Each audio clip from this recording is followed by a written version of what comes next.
नमस्कार, जय महाराष्ट्र. मी ॲडव्होकेट स्नेहल संजय आडाकर, राज्य सरचिटणीस महाराष्ट्र नवनिर्माण विद्यार्थी सेना.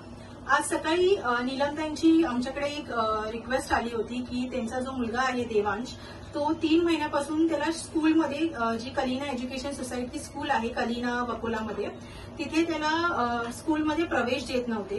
गेल्या 3-4 महिन्यांपासून त्यांच्या पर्सनल रिझन्समुळे, त्यांच्या डोमेस्टिक रिझन्समुळे ते स्कूल्समध्ये मुलाला पाठवू शकले नाही आणि त्याकरिता स्कूलने स्कूलची फी भरून सुद्धा, ऍडमिशन घेऊन सुद्धा स्कूल त्यांना परमिशन देत नव्हती की ते मुलांनी येऊन तिथे शिक्षण त्याचं कंटिन्यू करायला. 3-4 महिने झाले. त्यांनी 3-4-5 वेळा स्कूलमध्ये जाऊन त्यांनी प्रिन्सिपलशी बोललं, पण त्यांना प्रिन्सिपल किंवा स्कूल प्रशासन एंटरटेन करत नव्हती.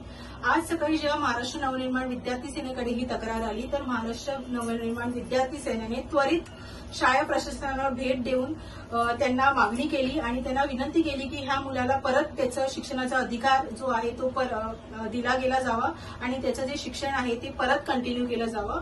आणि त्याकरिता स्कूलने देवांशला आज उद्यापासून परत स्कूलमध्ये एंट्री दिली आहे. धन्यवाद. नमस्कार, मी निलिमा आकाश जाधव.